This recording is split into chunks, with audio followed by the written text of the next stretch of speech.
Okay, on camera. Today's November 10th, 2016. We're at the Atlanta History Center in Atlanta, Georgia. My name is Joe Bruckner. I'm a volunteer at the History Center. And with me is Tony Hilliard, who's also a volunteer, and Sue Verhoff, who's the Director of Oral History and Genealogy at the History Center. We're here today to conduct an interview in connection with the Library of Congress Veterans History Project. And we're very honored to have with us Mr. Joe Galloway. Mr. Galloway is a journalist who is the only individual that's been awarded a combat medal by the Army. And also he's written a book, a bestseller, We Were Soldiers Once and Young, and this has been named one of the 10 greatest books ever written on war. So it's a real privilege to be with you today and to have you come in and tell us your story. Pleasure to be here. Could you give us your full name and where and when you were born? Joseph Lee Galloway, Jr., born November 13th, 1941 in Bryan, Texas. Okay. And what city and state do you currently live in? I live in Concord, North Carolina. Okay. Tell us a little bit about your upbringing. Oh my. I was born 3 weeks before Pearl Harbor. And I did not meet my father until the end of 1945 when he came home from service. He and 5 of his brothers wore the uniform in World War II and 4 of my mother's brothers. So we were heavily invested in that war. And my earliest memories are of living in houses full of frightened women, looking out the window for the telegraph boy. You know, they were, all of these uncles and aunts were young couples. They had maybe 1 or 2 kids. The war broke out and then the father is gone, and he's gone mostly for the duration of the war. So my mother and I lived between her mother's house in the little town of Marquay, Texas, and his mother's house in the little town of Franklin, Texas, which was 28 miles away. And we would ride the bus between those two. My mother was pretty good at figuring out when we had worn out our welcome in one place and we moved to the other. Had a little, I can remember a little alligator embossed cardboard suitcase we would pack all our belongings in and head down the road. Those were the years of World War II, and I have a memory of scrap metal collections and saving bacon grease, which I have no idea what they did, something to do with ammunition. There were, I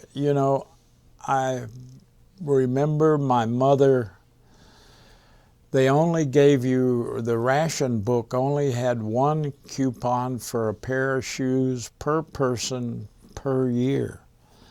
And I'm a growing boy. You go through shoes pretty quick. So my mother gave up her shoe ration so that I could have 2 pair a year. Wow. And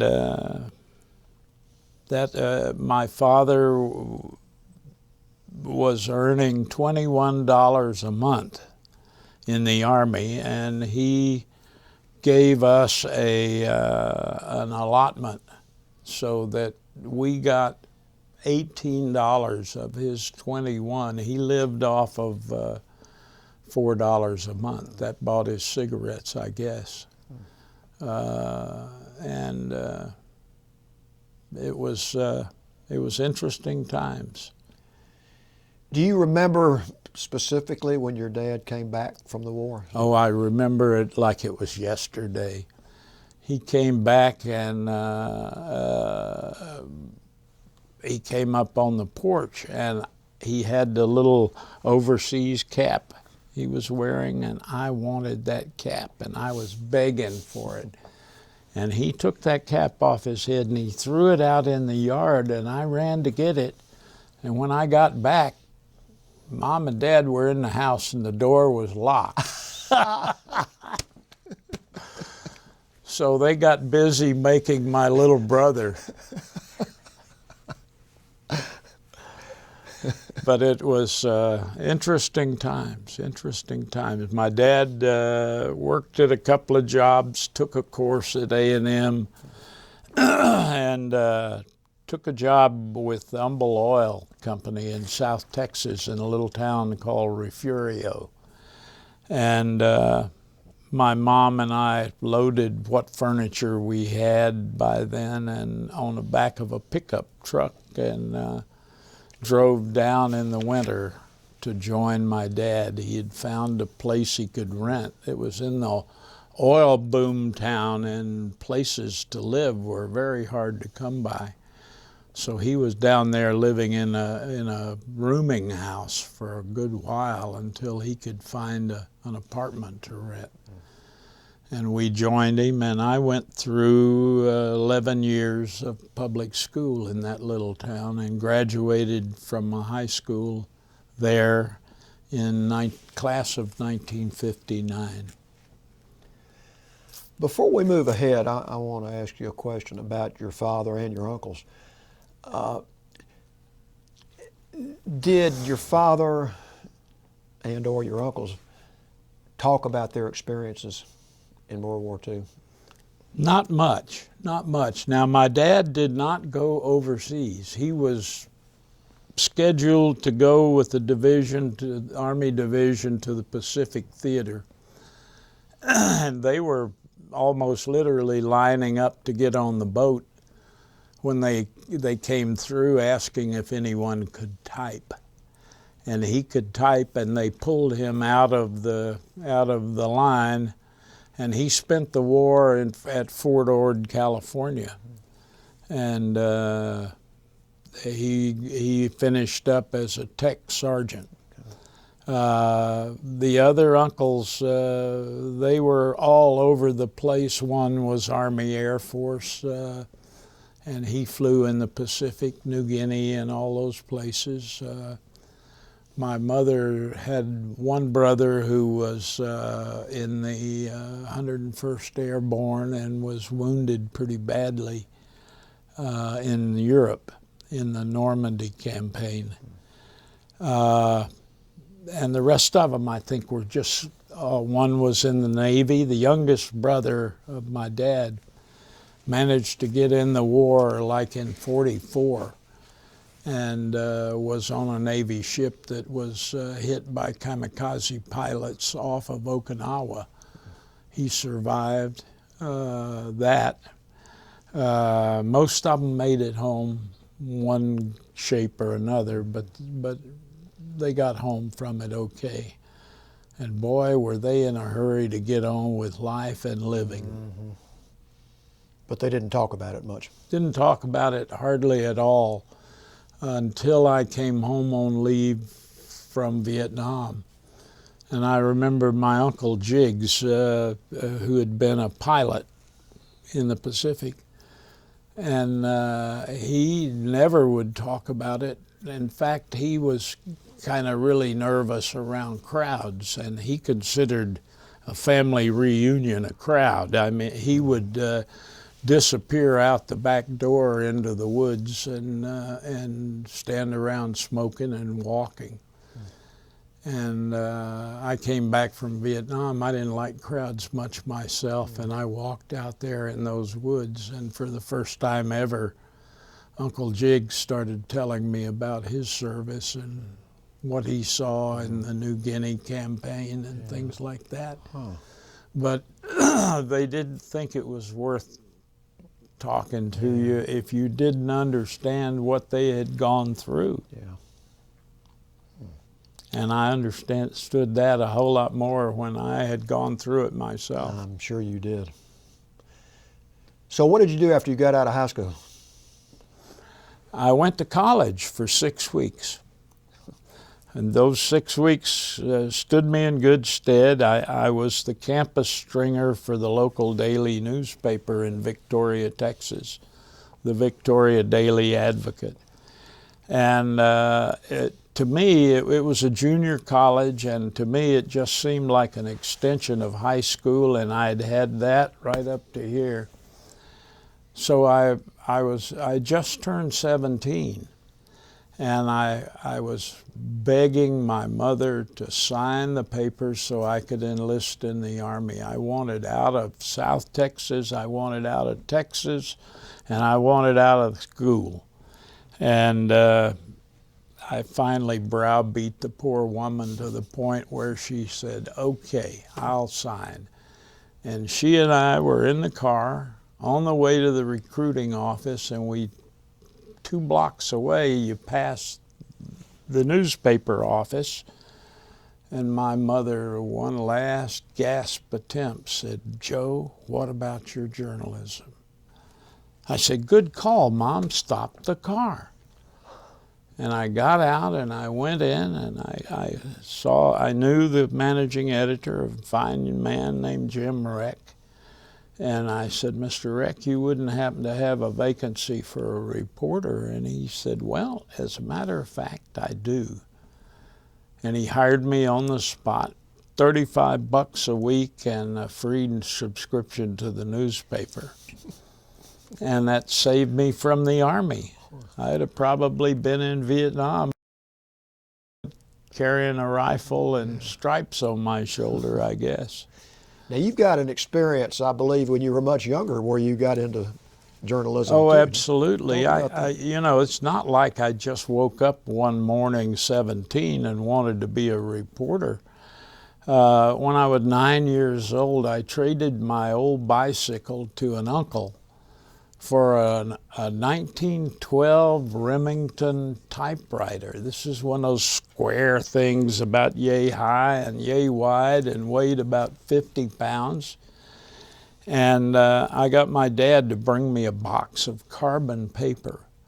And if I hit those keys as hard as I could make 6 copies of my home-reported, homegrown newspaper for my neighborhood. By then, we lived in an oil camp with about 30 houses. All the men worked for Humble Oil and Refining Company, which was a family-owned company in those days. It's now called Exxon. It was bought by Standard Oil of New Jersey. And my dad and several of his brothers all worked for that company. And we lived 10 miles outside of Refugio, Texas, on the middle of a big ranch in the middle of one of the biggest oil fields in Texas. And I was the local reporter and publisher of about a weekly newspaper, if I could manage it. And I made a successful business of it.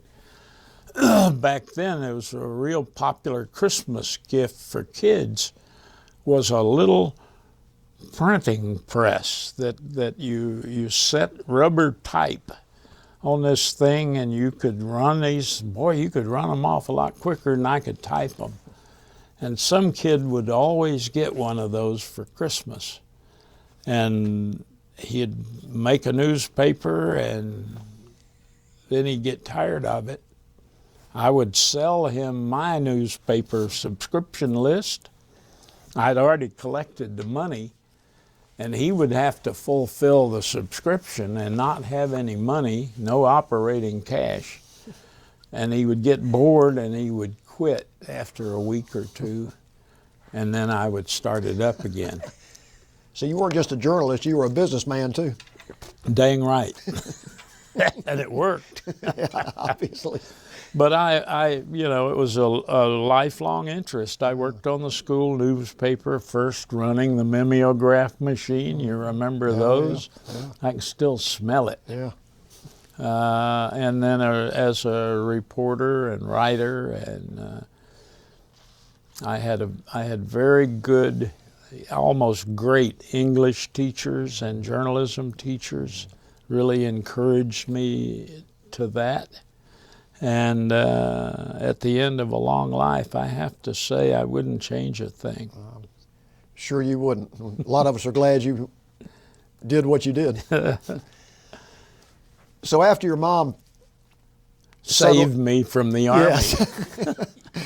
Talk about what happened after that.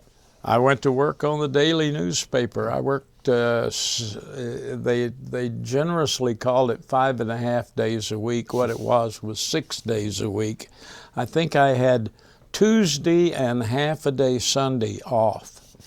I worked on the copy desk, editing stories, writing headlines, and once in a while they would let me go out and report a story. I can remember the first one they sent me on, I really screwed up. It was a historic meeting between two warring women's garden clubs.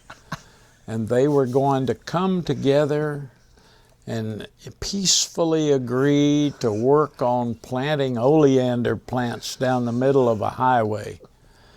And I went out and covered this and mixed up the names of the presidents. And I wrote that story and handed it in, and I had shot a picture they taught me how to use the old speed graphic camera like that.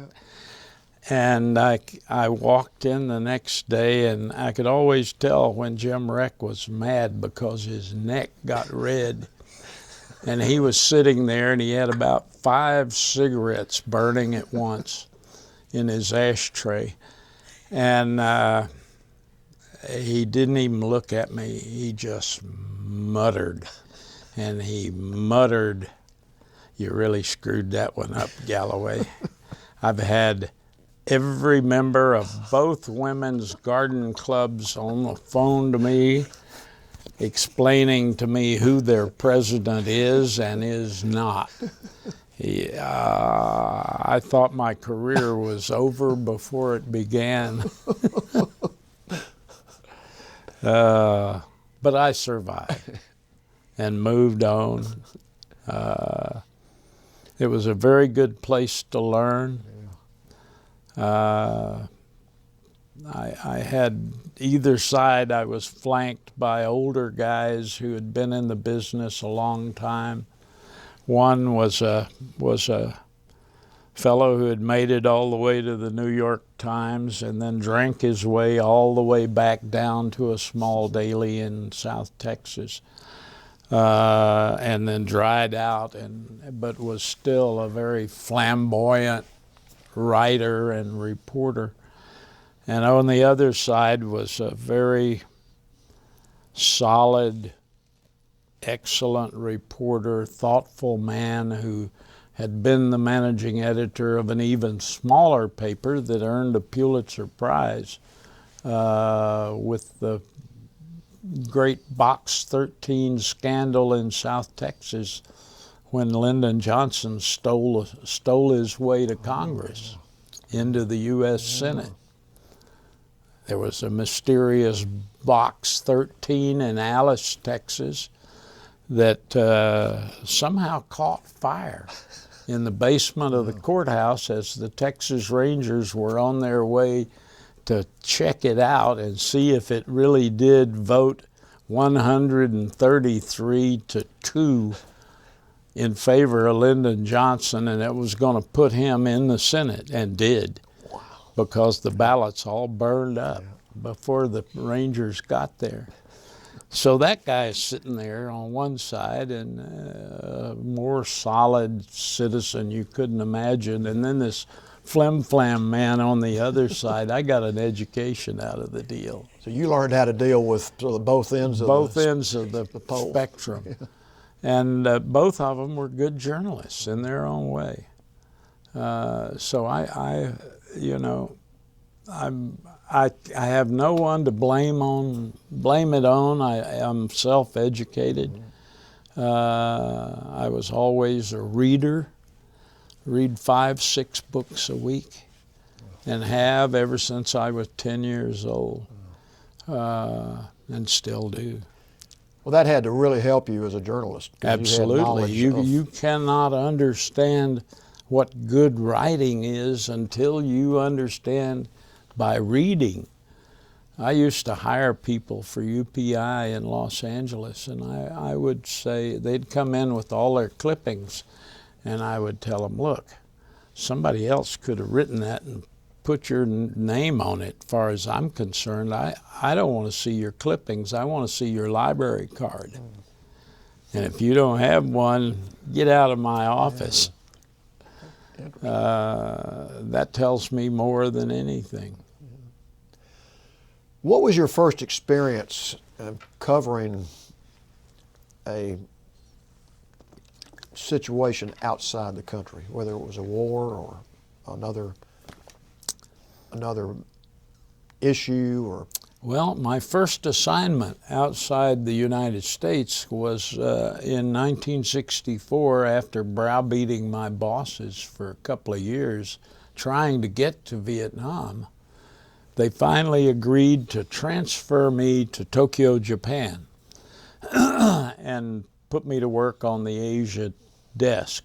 Tokyo was Asia headquarters then for United Press International. And I went to work on the copy desk there as Asia editor.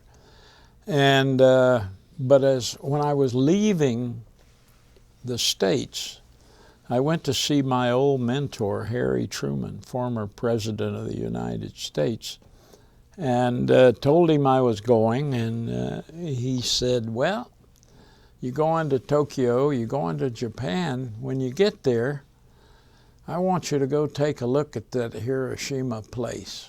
You know, he says, I take a lot of crap for bombing them.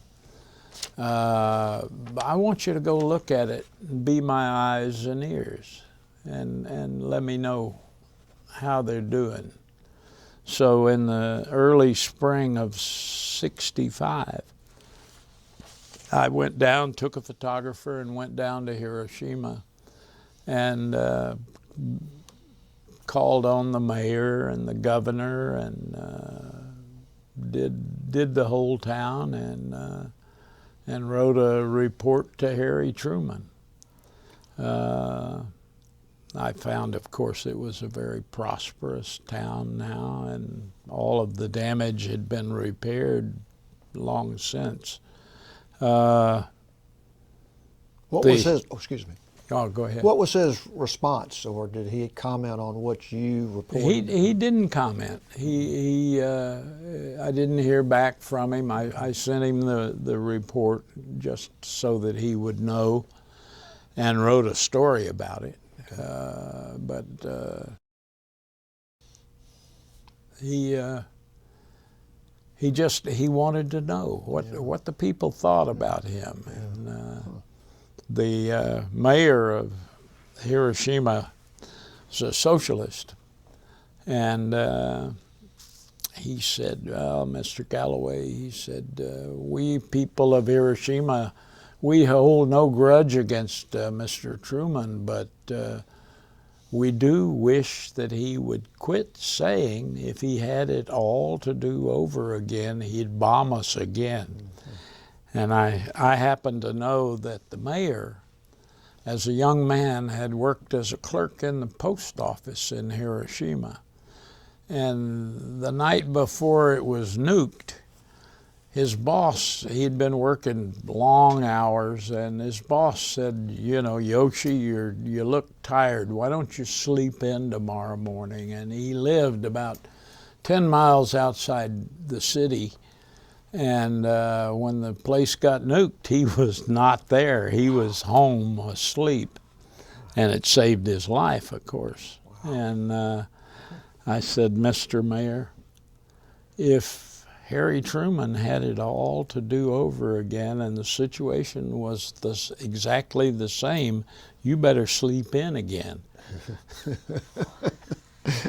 He was not amused. I was going to ask you if he laughed.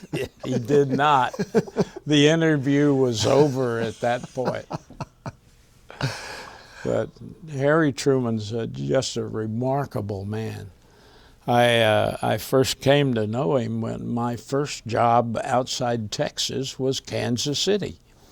And the first day at work, the boss says, look, I'm going to break you in here on the day side a little bit, but then you're going on the night shift because you're the last guy hired. You get the crappy schedule. And he said, inevitably, New York desk is going to ask you to get a comment from Harry Truman on this, that, or the other. And he showed me the Rolodex and said, there's Mr. Truman's home phone. You call him. And it wasn't 2 weeks until exactly that happened. And I don't know what it was. It was some question. And I, with trembling fingers, dialed the former president's home number at 9 o'clock at night. And he answered his own phone. You know, I was apologizing like crazy. And he said, no, son, he says, I like reporters. It's editors I hate. He said, go ahead and ask your question. And I asked it. And he said, yep. He said, the answer to that is on page 197, volume 2 of my memoirs, but I don't expect your editors can read. So I'll give you the answer again. And I'm apologizing again. He said, no. He said, I do like reporters. He said, come see me here at the library someday. Well, next time I had a day off, I hauled ass over to Independence, Missouri, and visited with Mr. Truman, and it became a habit. I would go by and see him a couple of times a month, and I would go in and I would stick my head in the door of Miss Rose, his secretary, and I'd say, Miss Rose, is the boss in? She'd say, how many school buses did you see in the parking lot when you arrived? And I said, oh, it must have been 20 or so. She said, then you know where he is. And I would go on down the hall to the auditorium. And the former president would be sitting on the lip of the stage with his little feet dangling, talking to 500 eighth graders from Joplin, Missouri, about the Constitution of the United States of America and the responsibilities of the office of president. Never the power, but always he talked of the responsibilities. And I think back on that, and I think on every president we have had since then, and I can't see even one of them in that same position doing that same thing. Yeah. Harry Truman was truly one of a kind.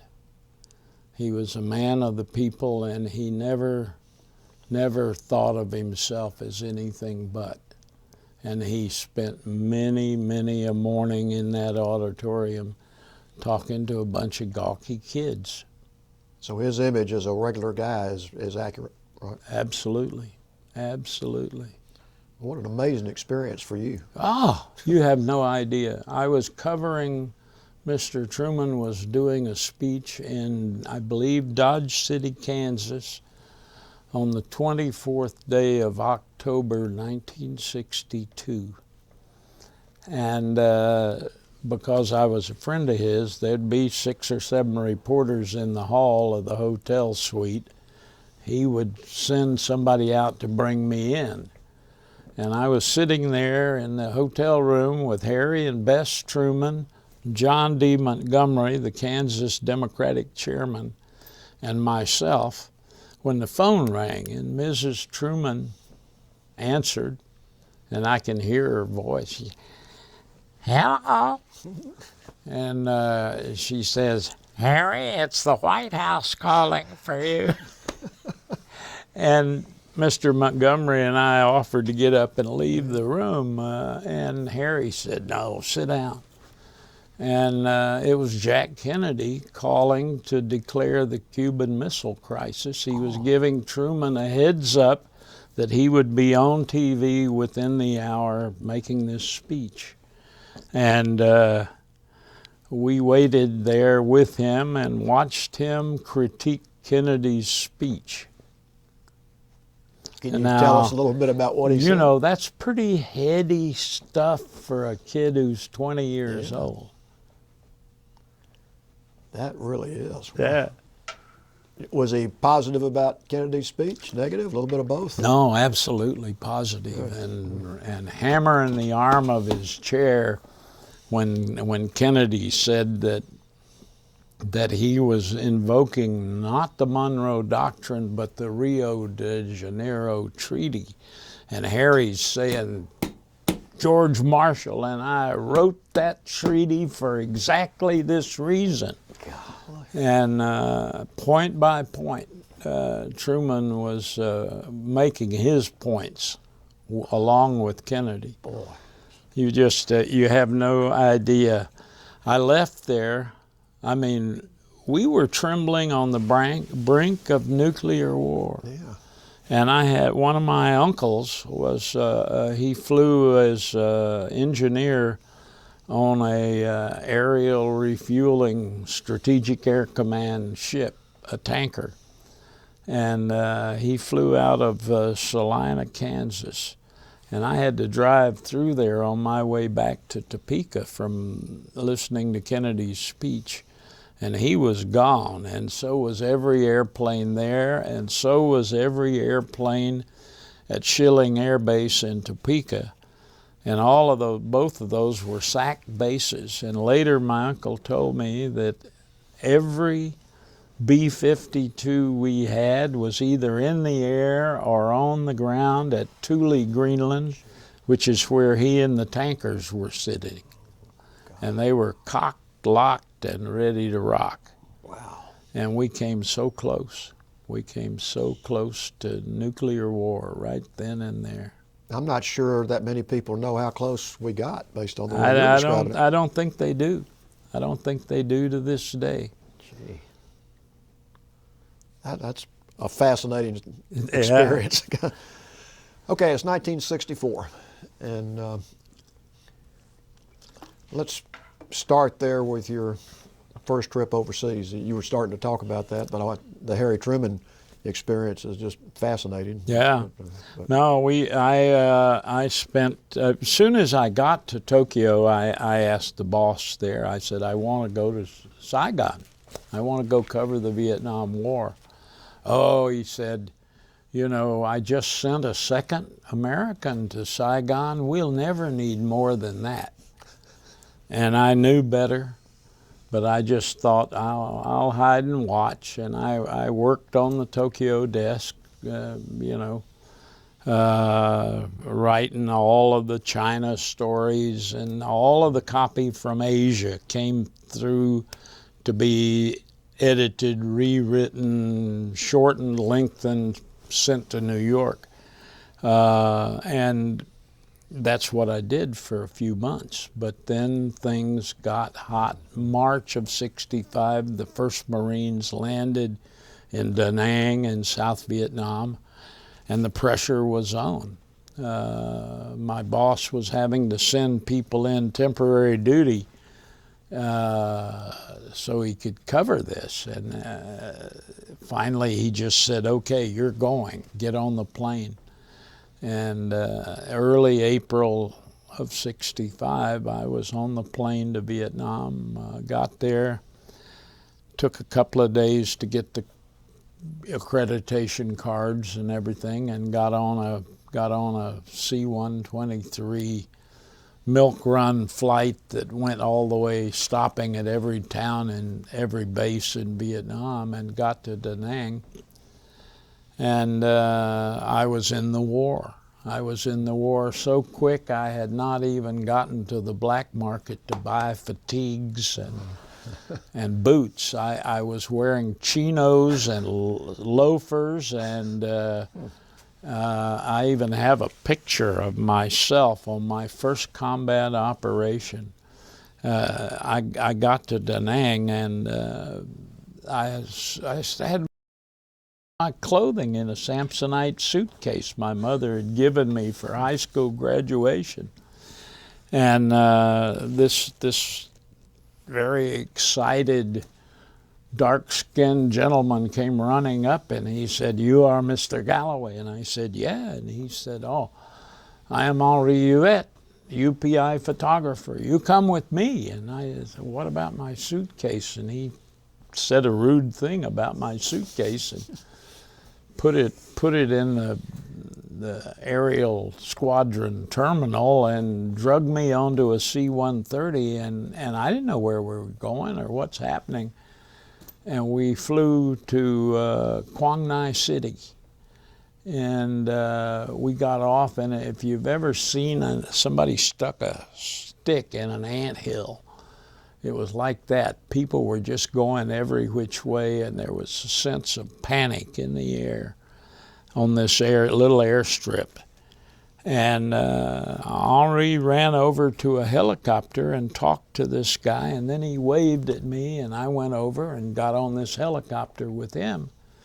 And here we are. I don't know where we are. We're leaving for I don't know where to.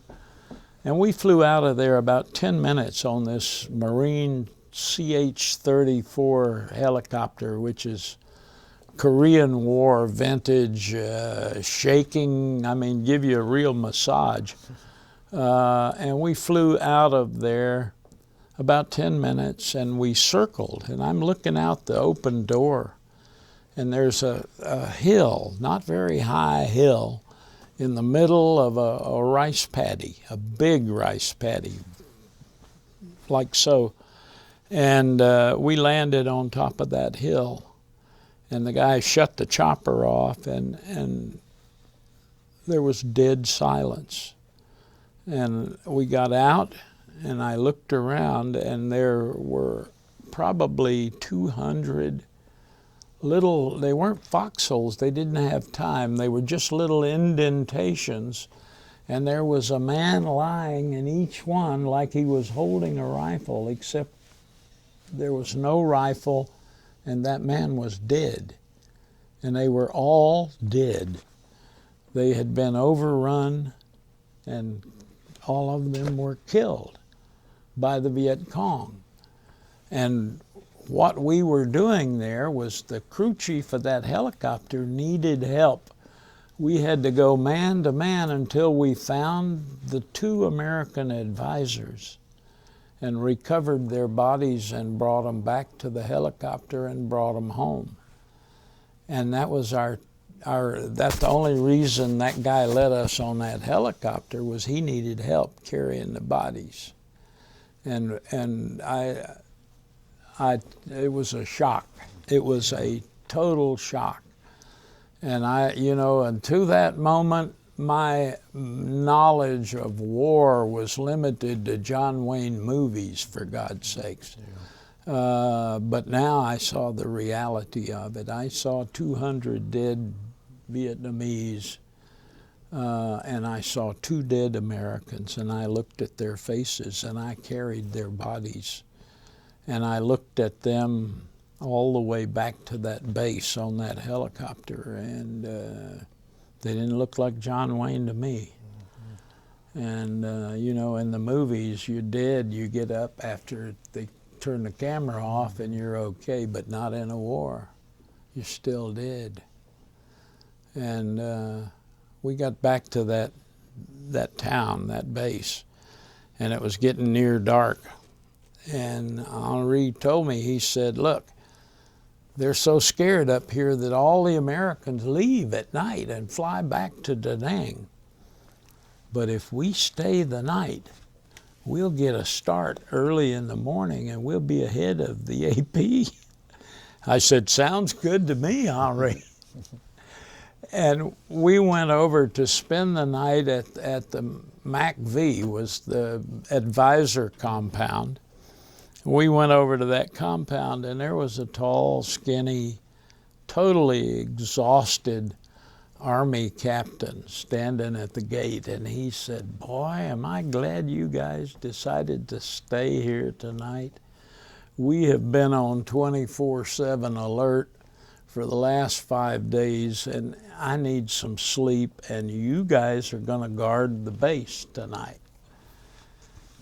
Okay. and they had a little one-lung Army switchboard in there, and the guy managed to connect me through to the bureau in Saigon, and I'm dictating a story when they started mortaring the place. And I'm underneath the switchboard, still dictating, and the guy is at the other end. He says, "What's that noise?" And I said, "They're shooting at us, you idiot." It was my introduction to the Vietnam War. And that night, Henri took the first shift for 3 hours, and then it was my turn. And the guy gave us an M2 grease gun, 45 caliber submachine gun. And my turn, I'm out there, I'm scared to death. I'm in this bunker with a slit that looks out right at the road. Well, during my shift, the enemy attacked the South Vietnamese commander's compound across the little road. They hit it with satchel charges, blowing it up. And I'm figuring we're next. And finally, after the longest night of my life, there's a little light in the east. You know, the sun is going to come up in a minute, and I've made it. And I look, and down that road comes a Vietnamese guy on a bicycle with a big package on the front, on his handlebars. And I have jacked around in that machine gun, and I have got it right on him, and I'm about to blow his gizzard out when the captain hits me on the shoulder and says, "Son, if you shoot that man, you're going to have to cook our breakfast."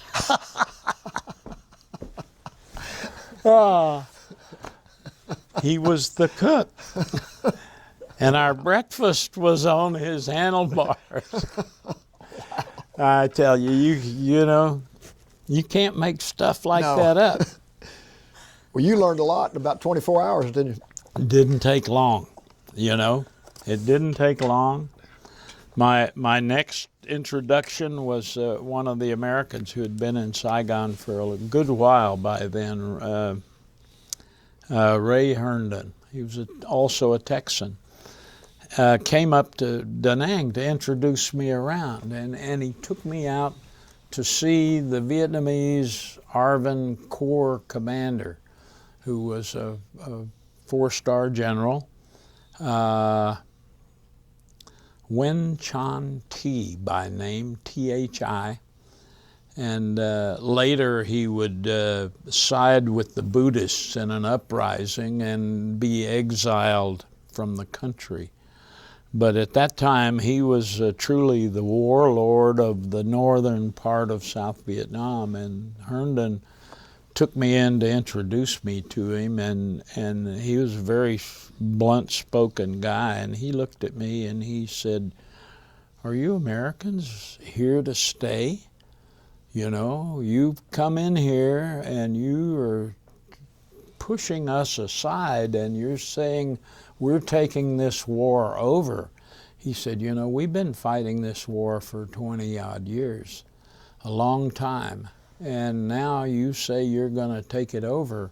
Are you going to stick? Are you going to stay the course?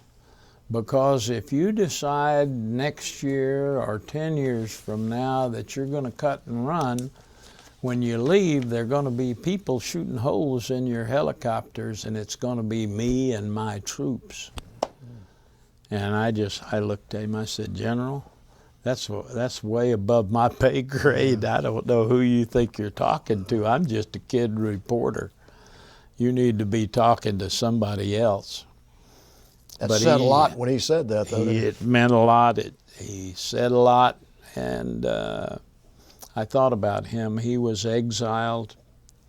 The CIA saved him. I think when Cao Ki wanted to shoot him, but a mutual friend of ours, a guy named General Sam V. Wilson, talked Key into not shooting T, and letting him and his family come to the States. And he lived in Northern Virginia until fairly recently when he died.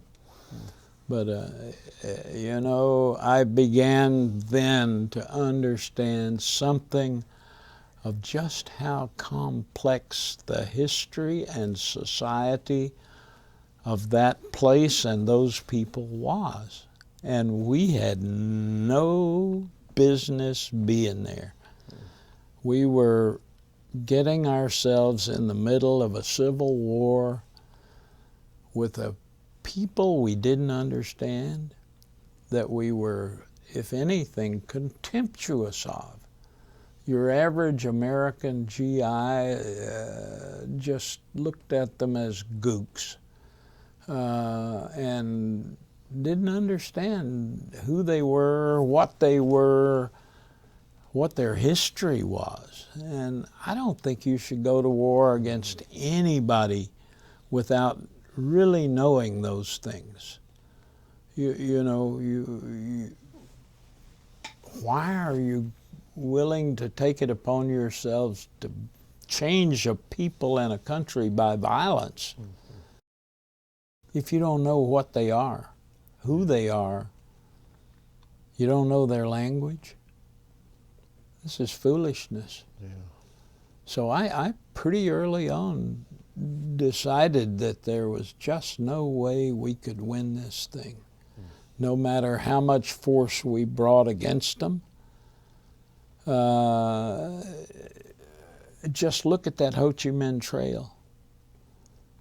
I went into the museums in Hanoi, and they would tie sticks of bamboo to a plain old heavy iron bicycle and then load 400 pounds of stuff on it. And you got two guys, one of them's pushing and guiding from the front and the other one's pushing from the back, and they would come through 800 miles of jungle and deliver 400 pounds and turn around with the bicycle and go get another load. And we're sending $5 million warplanes piloted by $500,000 pilots to attack two guys barefooted in pajamas with a bicycle. I don't see how that computes. And I certainly don't see how it computes to victory in war. That wasn't going to happen. Never even got close. Never even 1 year of that war did we kill more of the enemy than their natural birth rate increase in Hanoi, in North Vietnam. And so every year they were making a new crop of draftees for 18 years down the road. And we could sit there and do everything we could and only kill less than that number of increase. So you came to that realization pretty early. Early. Yeah. And yet, first of all, I worked for United Press. They didn't pay us to have an opinion. They didn't pay us to write what our opinion was. In fact, they actively discouraged you having an opinion. Did you have experiences where you wrote something and they censored it and wouldn't publish it because No. they disagreed? Or? Never did, because I knew what you wrote and what you shouldn't. And the other thing was that I spent my time in the field. I spent my time with soldiers. And I was not going to be the one to tell them that the deaths of their comrades were useless. I couldn't do that. I could never bear it, not because I'd be afraid, but because I would be ashamed to hurt them that badly. So I knew, but I didn't say. Yeah, well, that's good. When it's over, we can talk about it. But not when you're grieving the loss of so many of your friends. And I was losing friends too. There were 70 journalists who were killed in action just trying to get the story or the picture, just trying to tell the truth. You know, when I turned 30 years old, I did an accounting. And I had more friends who were dead than were alive. That's what happens when you go to war when you're 23, 24. Can I ask a question? Sure, Can I ask? sure. Joe, you had there was a question that the students asked you earlier. We had that wonderful meeting with the students, and they asked you about your relationship with the troops that you served beside. Can you tell us a little bit about that? Oh, absolutely. You know, you would turn up to go march with an infantry company, Marines or Army, didn't matter. And you might stay 3 hours or 3 days or even a week. But it always went kind of the same, you know. You would march. We wore fatigues like theirs and jungle boots and sometimes carried a weapon, sometimes not. But you'd be marching along for a while, and then they stop for a smoke break or check the map or eat some sea rations, and you sit down in the dirt. And the guy next to you says, "Who are you?" "Well, I'm a reporter." And he'd think about that, and he'd say, "Are you a civilian?" "Yeah." "And you're out here with me?" "Yeah." "Damn, they must pay you a lot of money." "No, I work for United Press, the cheapest outfit in the world." "Oh," you'd say, "and you're crazy as hell." But nobody understands crazy like the infantry. And he'd just grin, and the guy next to him would say, "Who the hell is that?" And he'd say, "Oh, it's some crazy reporter." But if you stayed the night, the next day his answer would be, "It's our crazy reporter." You stayed with them, then and it never changed from war to war. There's a kid who lives over on the coast of North Carolina now that I ran into with the 7th Cavalry in the Persian Gulf War in the middle of nowhere, Saudi Arabia. And he stuck in my mind because he had a clown about that big tattooed on his butt cheek. And the first time I met him, he showed it to me. And he now is a high school history teacher in North Carolina, and I know where he is, and we keep track of each other. It just, the relationship between a correspondent and the soldier is just the same as between one soldier and another, or it seems to me, because I felt as much a soldier as I did a reporter. And I'm sure that's because you stayed with them. You didn't fly in the morning and fly out at night. You lived their life. I lived their life. I rolled up many a night in a poncho, and it's awful uncomfortable, and there are bugs and snakes, and I can remember nights when the mosquitoes were so bad that I took the plastic bag that I kept my camera and lenses in and put it over my head because they were driving me crazy. It's kind of hard to breathe in a plastic bag, but it's better than being eaten alive by mosquitoes. And you know, the first time that I took those orange anti-malarial pills, I went blind. For 12 hours, I couldn't see past the end of my nose. And so I couldn't take those pills, and I thought, if it's a choice between going blind and getting malaria, I'll take malaria. So you know, one thing about I spent 12 years in Southeast Asia, and I had everything you can have. I had dengue fever, I had malaria, I had every parasite known to man, including a world record 23-foot-long tapeworm. You know, I loved Southeast Asia, and I thought to myself, I would love to live here all my life, but I don't think my life will be very long if I do stay here. Yeah. So I better get out. Well, as I mentioned in the introduction, you're the only person that's been awarded a combat medal by the Army. And would you talk about that battle, what surrounded it, how you got into it, and what happened?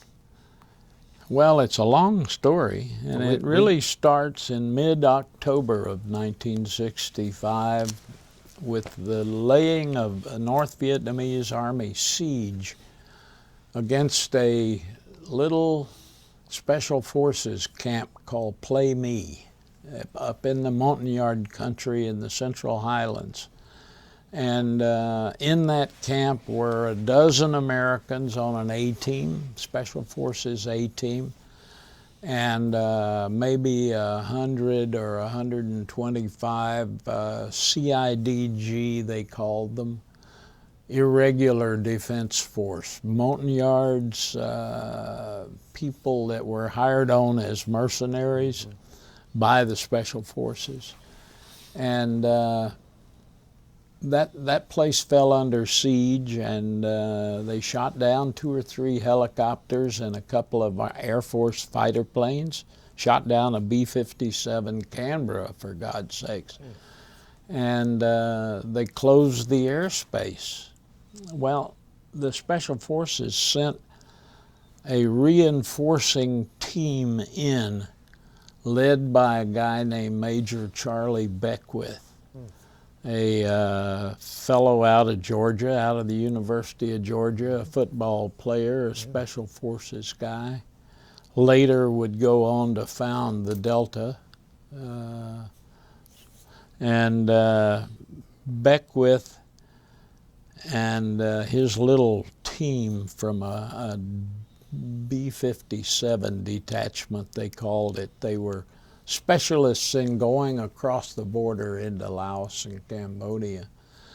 And they were sent in to stiffen the resistance in this camp. And I missed them going in just by a matter of hours. And so I was mad as a wet hen. I was stomping up and down the flight line into Pleiku. And I ran into an old Texas Aggie buddy of mine, Captain Burns. And he said, "What's the matter, Joe?" And I said, "Well, I want to get in to Play Me Special Forces camp. And I can't find a ride." And he said, "Well, let me go check." And he went down to the flight office, and he came back and he says, "Well, dummy, airspace is closed over there." I said, "I know that, but I still want to go." He said, "Well," he said, "I wouldn't mind taking a look myself. Come on, we'll go." That's how you work things back then. And he flew me in, and I shot a picture out of the open door of that Huey. It's kind of laying on its side, and we're at about 150 feet and kind of spiraling in, and it's perfect. You got the triangular camp right in the frame of this picture, in the frame of that open doorway, and you can see the mortar shells exploding all over it, and that's where we're going. And he pulled in there, and I jumped out, and they threw a few wounded people on board, and my buddy is gone, shooting me the bird through the plexiglass as he heads up the mountain with my ride. And a Special Forces Master Sergeant comes up and he said, "Sir," he said, "I don't know who you are, but Major Beckwith wants to see you right now." And I said, "Well, which one is he?" He said, it's that big fellow over there jumping up and down on his hat. And that's what he was doing, jumping up and down on his hat. I went over there somewhat timidly, and he said, who the hell are you? And I said, I'm a reporter. And he scratched his head and he said, you know, he said, I need everything in the world. I need ammo, I need medevac, I need food. I would love to have a bottle of Jim Beam whiskey and a box of cigars, and what has the Army in its wisdom sent me but a goddamn reporter? He said, son, I have news for you. I do not have a vacancy for a reporter, but I desperately need a corner machine gunner, and you're it. And he proceeded to drag me over to a bunker, not even a bunker, really a slit trench with some sandbags piled up, and a air-cooled 30 caliber machine gun. And he showed me how to load it and how to clear a jam, and he gave me my instructions. He said, you can shoot the little brown men outside the wire. The ones on the inside belong to me. He said, and one more thing, I want you always to have your left eye on that bunker down there. That's our supposed allies. I don't trust them as far as I can throw them. If they turn that machine gun around, take them out. And I ran that machine gun for 2 days and nights. Wow. And finally we got relief. A column broke through. They had planned the ambush to lure the relief armor column of Vietnamese out of Pleiku. That was the last Vietnamese left in Pleiku. And if they could ambush them and kill them all, then crush the camp, finish us off in a hurry. But we were the bait. Then they could take Pleiku and go on and cut the country in half, right down Route 19. And the fact that the cavalry was there and was able to jump artillery along with that Arvin column and broke through the ambush. They had a whole regiment of North Vietnamese sitting there to take them out. And they between air support and that immediate artillery, they couldn't do it. And that set the stage for the Ia Drang campaign. Okay. When the cavalry battalion landed on those hills right outside Play Me Camp, I was going out to hook up with them. And I went to say my goodbyes to Major Beckwith. And he said, you done good on that machine gun, boy. He said, you want to come with me on some of my other missions? And I said, how long do they last? And he said, oh, sometimes 10 days, 2 weeks, 3 weeks. I said, Major, they're probably going to fire me for being 3 days in this camp with no contact with the home office. I said, I better say no. He said, you're not carrying a piece, son.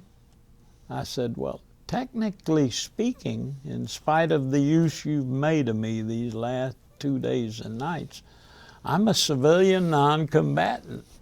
And he said, ain't no such thing in these mountains, boy. He said, Sergeant, get this boy an M16 and a bag of magazines. He's gonna need them if he's gonna stay up here. Wow. And they brought me an M16 and a bag of 20 loaded magazines, and I threw them over my shoulder and marched off with the cab to clear those mountains around the camp. We found the wreckage and remains of 10 50 caliber anti-aircraft Chinese machine guns that had their gunners' legs chained to the tripod so that they wouldn't run when they came under the intense air attack. There was a regiment's worth of machine guns up there, and we got them. We got them all. Wow. But there was some hairy times, and that was the prelude to the I Drang campaign. I went back to play coup, filed that story, and shipped my film.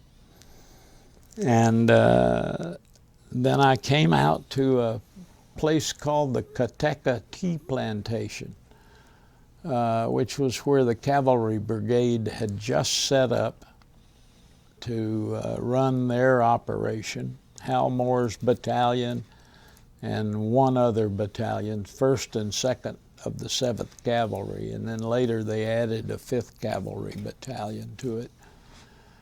And they had a big Viet Cong attack on the brigade headquarters one night. I was in town that night and came back out the next day.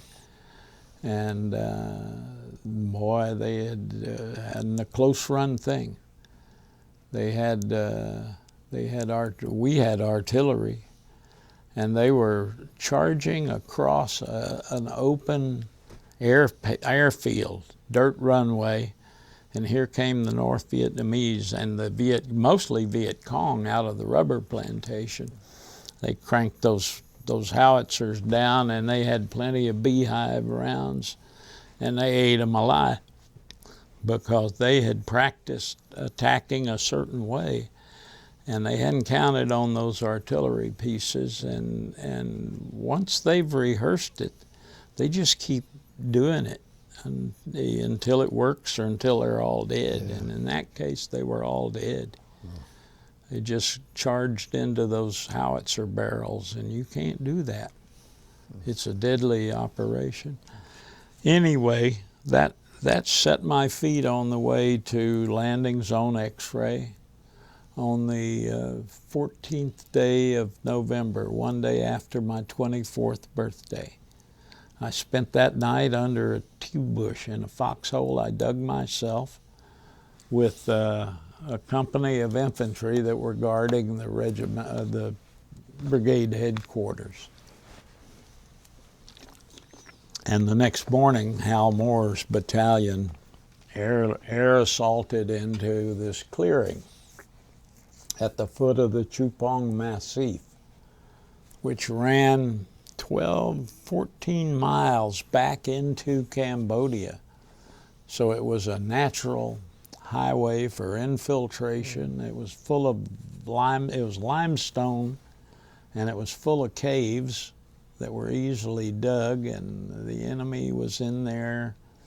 They had supplies in there. This was a regimental headquarters area, and Hal Moore lands his battalion right smack in the middle of them on the 10 a.m. on the 14th, a Sunday.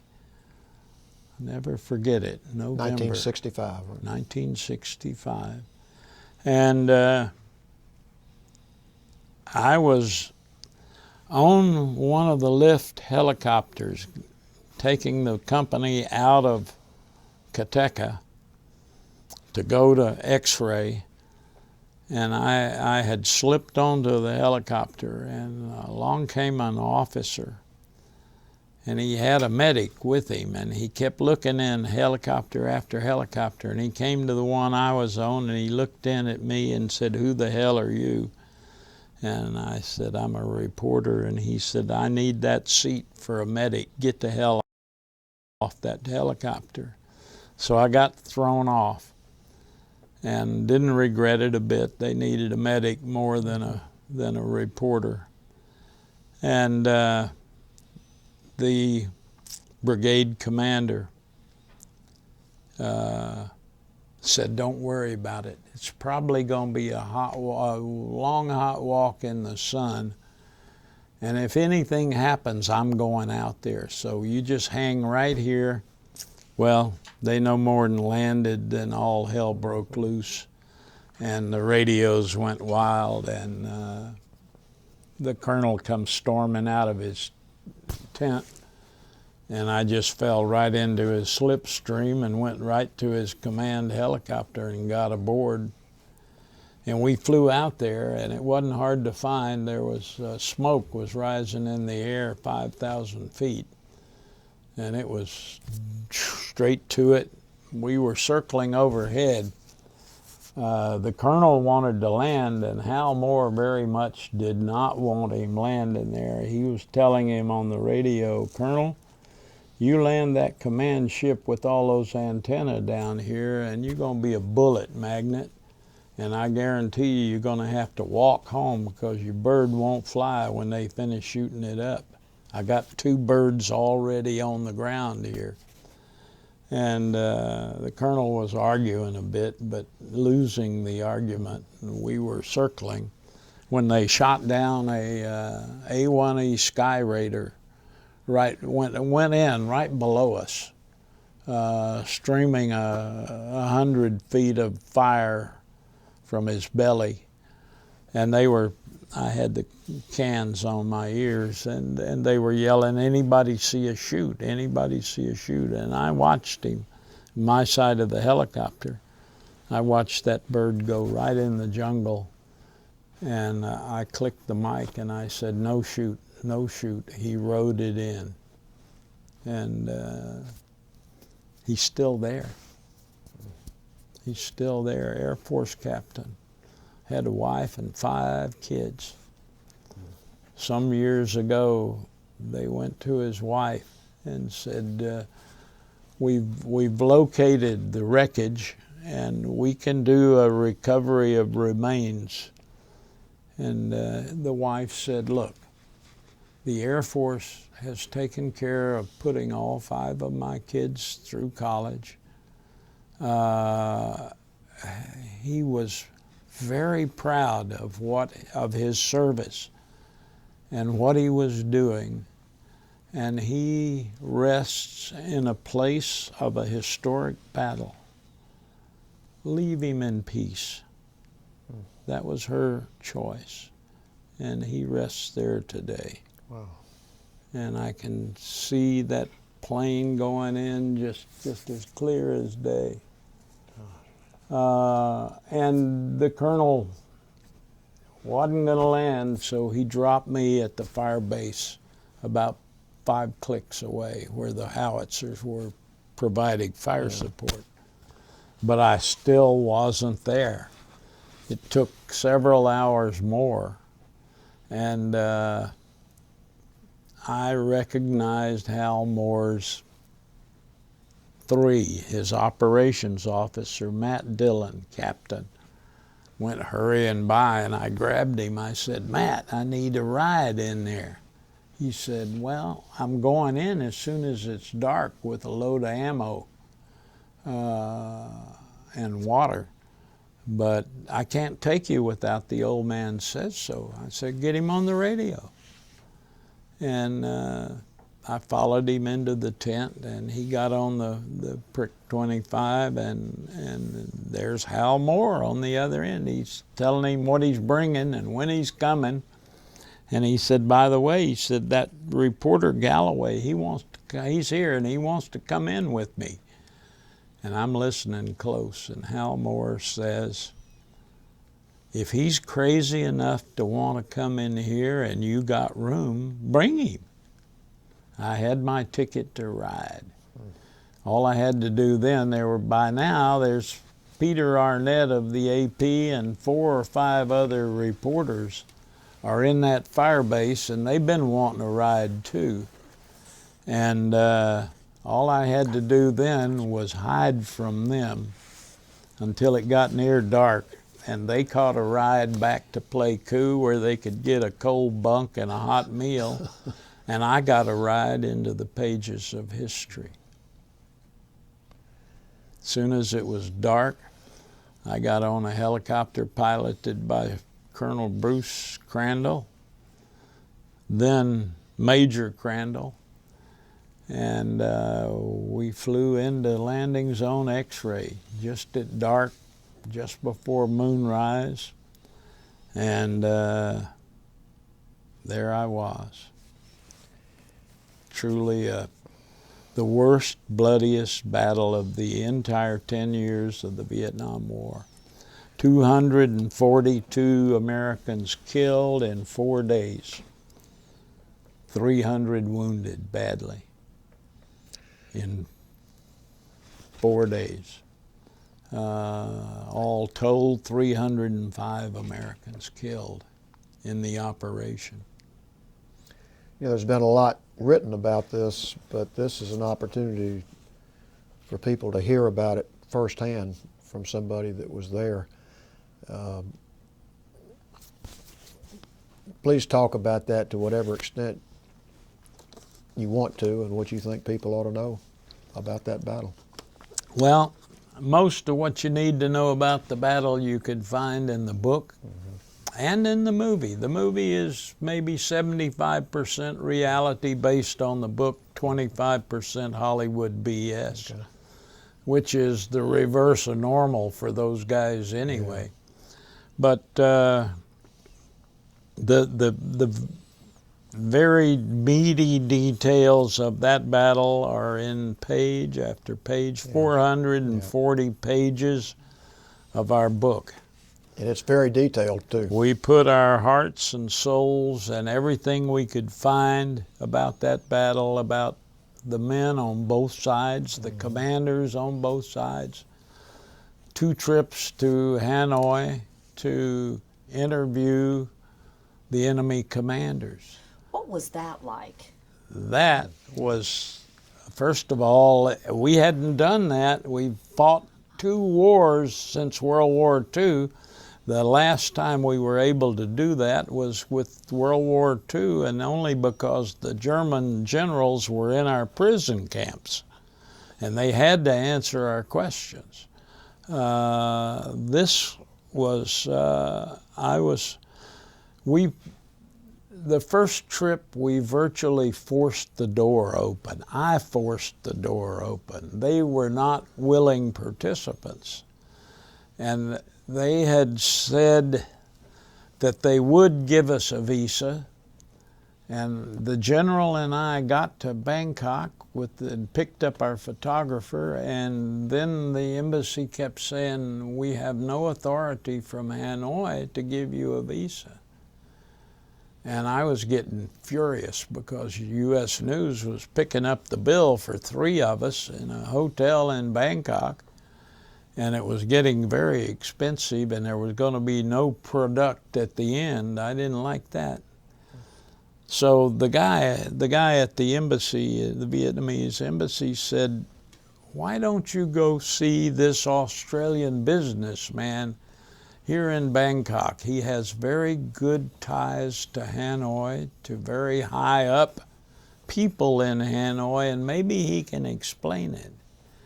And so the general and I on a morning went out to this guy's house. He lived like a pasha. And he said, look, here's the deal. You're a reporter. They understand you. You can get a visa anytime. It's this general here they don't understand, and they don't want to give him a visa because they don't understand the purpose that he wants to come to Hanoi. And I said, okay, the purpose both of us come to Hanoi is to ask your commanders to tell us their side of this battle. It's what military historians do or would love to do if they could. And he said, well, they don't understand that in Hanoi. I said, okay, I know what they do understand in Hanoi. So you send them a message right now, and you tell them, I'm the deputy foreign editor of U.S. News and World Report magazine. 12 million people in the United States read that every week. And I'm going to write every story personally on Vietnam and Southeast Asia for the next 25 years, and I'm going to stick it in this deep and break it off. And he said, my God, Mr. Galloway, surely you don't want me to tell them that. I said, I want you to tell them precisely that. If I don't get that visa, they are toast. You know, I got a call at 7 a.m. the next morning from the guy at the embassy saying, Mr. Galloway, would you and General Moore come down and get your visas? And we were on our way to Hanoi. But they wouldn't give us who we wanted. They gave us Jacques, who was wonderful to have.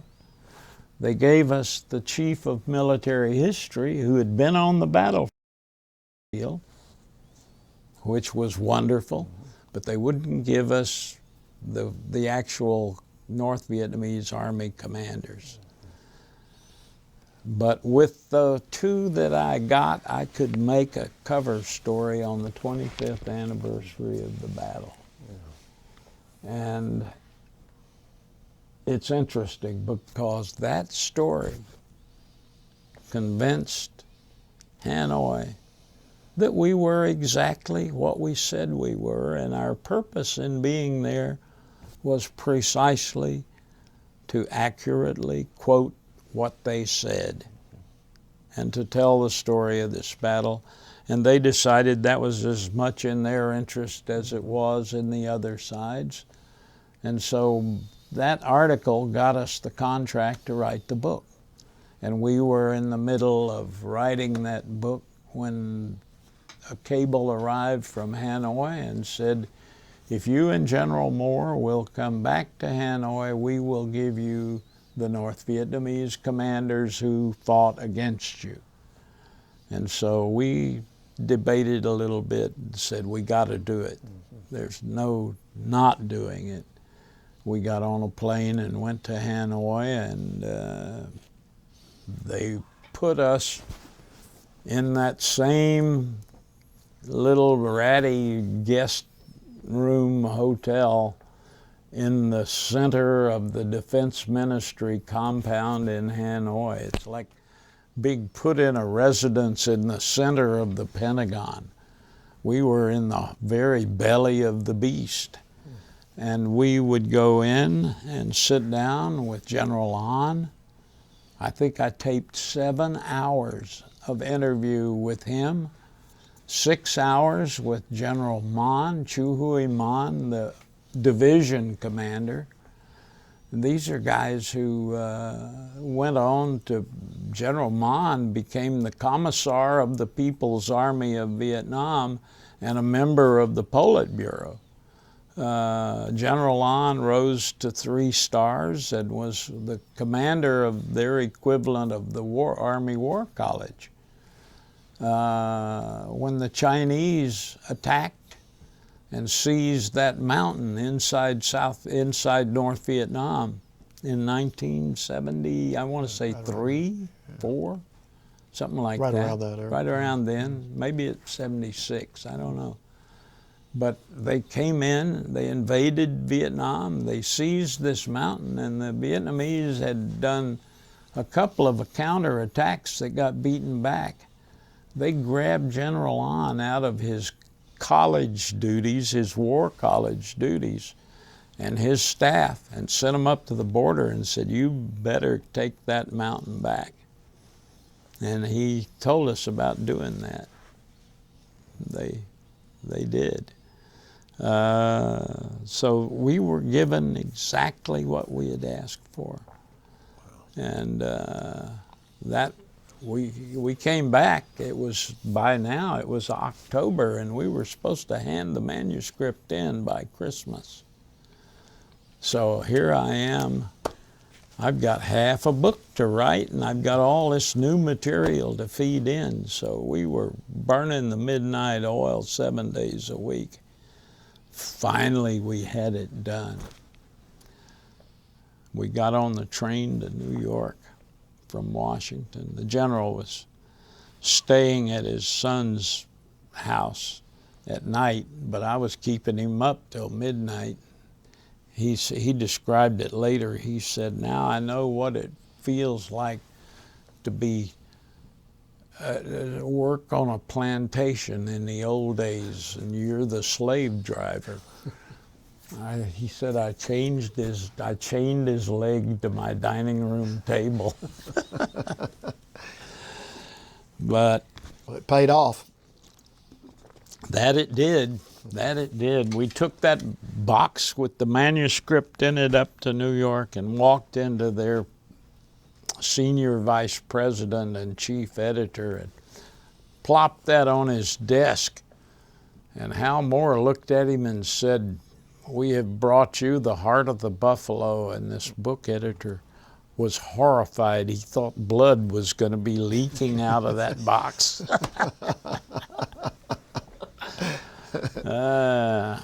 Well, you can see why that's been named one of the 10 greatest books about war, with that kind of research and being able to do what you did that hasn't been done really with it. We as you moved said. the goalpost. Yeah.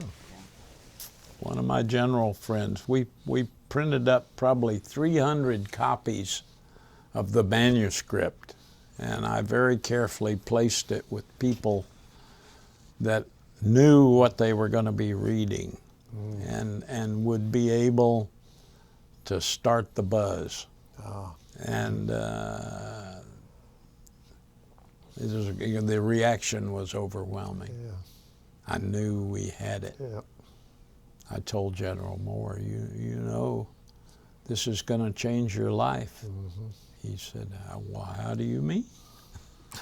I said, you're about to become very famous. Mm-hmm. Well, he said, I don't know if I'm ready for that. Well, talk about what you did subsequent to that throughout the rest of your career, and just any experiences you would like to share. Well, I stayed in Vietnam from that November of '65 until September of '66. And while I was leaving Vietnam, I wasn't leaving Asia. I liked that place. So I went back to Tokyo and did 2 years there. And then I transferred to be the bureau chief in Jakarta, Indonesia. And I stayed there 6 years. Then I went from Jakarta to New Delhi to be the South Asia manager of UPI. I think I had 8 countries, everything from Afghanistan through Burma. Wonderful place. And then I came back to Singapore for 2 years as the Southeast Asia manager. But in all of this time, I kept going to different wars. I went to, in '71, I covered this Marxist guerrilla uprising in Sri Lanka. Then I went from there to Dhaka in East Pakistan for the India-Pakistan War. I started off the war on the side of the Pakistan Army and ended up being liberated by the Indian Army and watching the creation of a new nation, Bangladesh. I get interview requests from Bangladesh. I think they think I'm a George Washington figure. They keep wanting me to come over for their festivities, and Bangladesh is not high on my list of tourist attractions. But I did that. I covered the Indonesian takeover of Portuguese Timor, stuff like that. New Guinea, the uprisings in Papua New Guinea, stuff like that, was almost a constant in my life. I kept things packed so that I could grab and run, head for the airport. You had to keep research material handy on a country, on any of these countries, and I had that. I would grab it. I could read it on the plane going in and hit the ground and start filing stories. That's what you got to do when you're a wire service fireman. Yeah. You're always putting out fires. Well, and that had to be exciting. It was, and I get to where it's time to think about leaving Southeast Asia, and they call up and say, well, we want to make you the bureau chief in Moscow in the Soviet Union. Now, at that point, I hadn't seen a winter in 12 years, and they're going to send me in the middle of winter to the Soviet Union. And that's what they did, and that's where you go. You know, you get the Army mentality. They're going to move you every 3 years somewhere, and you have no choice. Yep. So I went, and it was fascinating. I'm glad it was at the end of a long foreign career, because I understood what I was seeing. And I could go in there and tell them, look, I've seen much better run dictatorships than you got going here. And they would probably listen to you a little. Well, whether they reacted or they had not. no choice but to listen to me.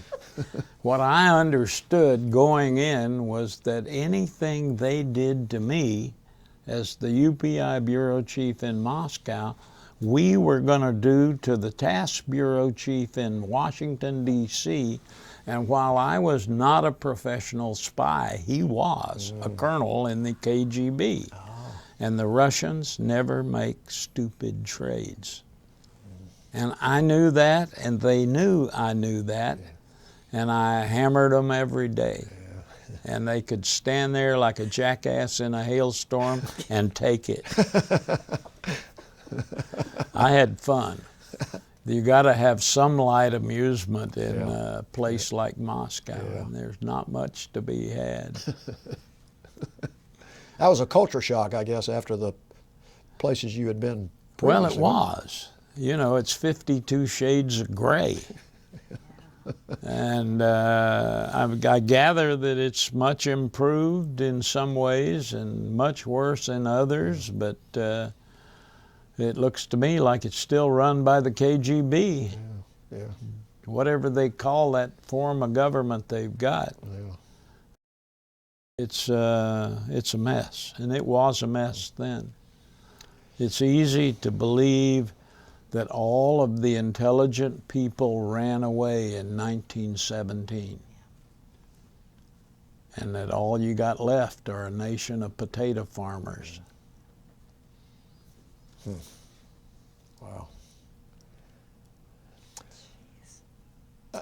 What did you do subsequent to that you'd like to share with us as far as your experiences? Or Well, they offered me the Paris bureau, but I was tired of overseas, and so they sent me to Los Angeles, which worked perfectly. It was just like another foreign country.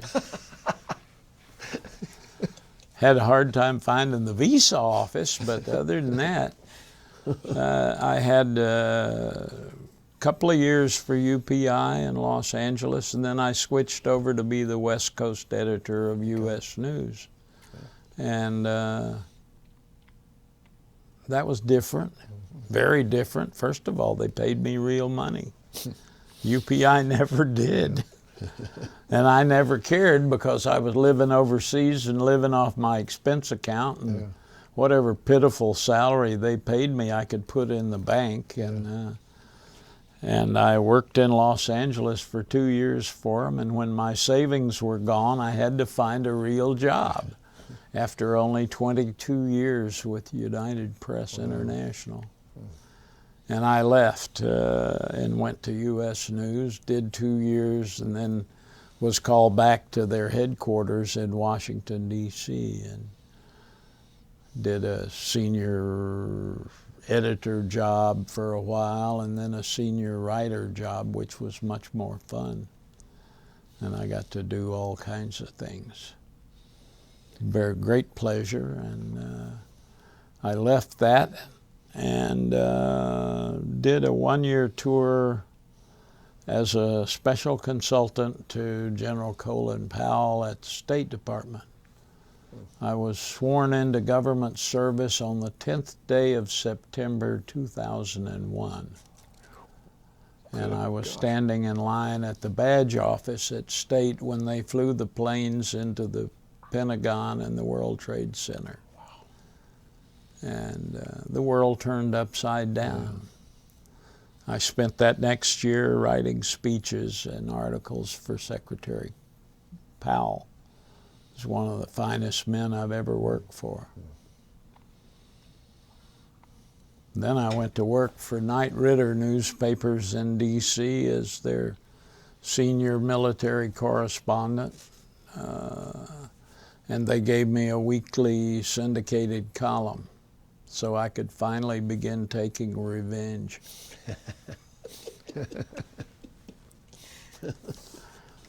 Or at least trying to balance the scales. Yeah. And when did you get out? Well, you're still in journalism, technically, I guess. Sort of, I tell you what, I decided to hang it up in 2006, February to be precise. I was on my last combat patrol in a place called Mosul, Iraq, with the 256th Stryker Brigade of the U.S. Army. And I was in a platoon of 3 Stryker vehicles, and we had been on patrol for about 3 hours. And I'm in the back hatch with a sergeant, and we're talking on the intercom when the radio just went crazy. We had a pair of Kiowa Warrior helicopters flying over, flying protection over us as we patrolled the city, and one of them had just been shot down. And his wingman gave the Strykers the exact coordinates of where the plane went down, where the helicopter went down. And we were there in 2 minutes. And it had crashed in somebody had dug a half-block foundation excavation for a building that never got built. And any hole in the ground in Iraq becomes a garbage dump. They've been throwing garbage in it for years. And it was rainy season, it was cold, it was raining, and we skidded down the muddy sides of that pit and started looking for the wreckage of the helicopter. Well, it was all wreckage, the whole junk heap. And finally we spotted a tendril of smoke, and we found the wreckage of the chopper, and there were 2 men in it. We pulled it apart with our bare hands and got the pilot out. He was dead just. And we tore into the other side of the helicopter and got the co-pilot out, and he was alive. We had a pulse. And we got him up the side of that muddy pit and into the back of a Stryker to get him to a helicopter landing pad, and he died before he got there. And I tell you, I was standing there in that rain, and thankful it was raining, because you couldn't tell I was crying, because I knew what was going to happen with those 2 families, a wife in each one, 2 babies in each one, all under the age of 4. And an army sedan is going to pull up, and their lives are going to be destroyed. And to me, it was exactly the same as looking in the faces of those 2 men I pulled off that mountaintop in Vietnam so many years before. And I couldn't take it anymore. I'm 65 years old, and I'm still running up and down sand dunes after 19-year-old Marines and looking in the faces of dead Americans. That ain't right. So I quit. I hung it up the 1st of June, 20, Lord, I can't even remember now, 2006. And on the 1st of June, I loaded the last of my stuff in a U-Haul truck, as big a one as I could rent, and I headed south to Texas at a high lope. Well, you sure earned your right to retire. Yeah, well, they wouldn't let me. Oh. Well, what's the rest of the story? Well, they keep me busy. I kept writing the column for another 4 or 5 years. Yeah. And then I married Doc Gracie, and she wouldn't move to Texas, so I had to move to North Carolina. And then they hired me to work for the Vietnam War 50th Commemoration Project, and so I've been doing that for 3 years. They keep me on the road, going around the country doing interviews with Vietnam veterans and doing speeches, and I guess it keeps me limber and out of the bars. Well, it also serves a great mission of being with those veterans, letting them tell their stories. Yeah. I learn something new from every interview. Yeah. I really do. There's stories that chill your blood.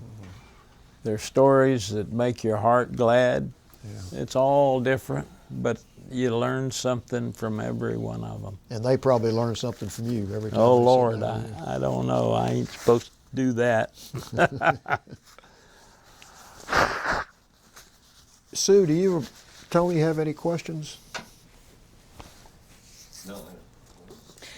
Just one last one, and I know we've kept you way too long, but you saw soldiers in Vietnam, and you've seen soldiers in the post 9/11 conflicts. Do you see differences? Are they the same? The differences are external. The differences are in training and equipment and weaponry.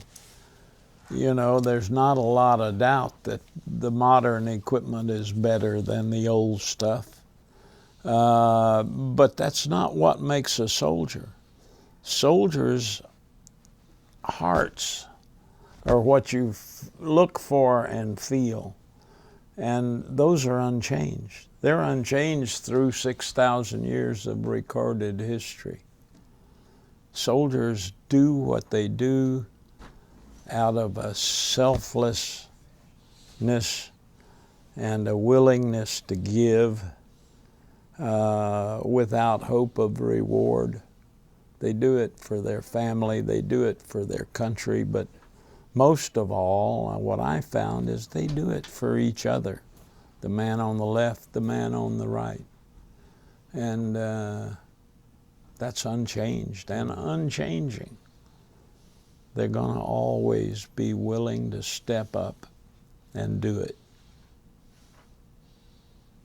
Well, that's, I can't imagine that being said better.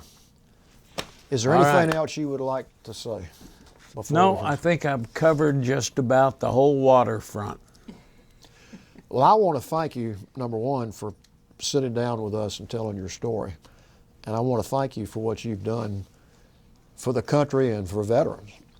And by your writing all the way back to when you first had that little typewriter, but up through now, I mean, you have served a purpose of telling the veterans' stories that is invaluable. And a lot of people know about what went on because of you and the way you tell the story and the way you spoke to these high school students today. I mean, nobody wants to be called a hero, but I think what you're doing is heroic, and that you're educating society about our country and about history and about veterans. And I just personally want to thank you for being here and thank you for your service. Well, thank you. I'm no hero. I had the great honor of standing alongside some real heroes, and I know what they are and who they are. And they're my friends and my brothers and sisters, and I'm the luckiest guy you ever seen, because about 1 million bullets were fired in my direction and not one of them took effect. Yeah. And I think it was Winston Churchill who said, "There's nothing so exhilarating as to be fired upon without effect." I can't think of a better way to end the discussion. All right. Thank you. Thank you very much. Joe. Thank you.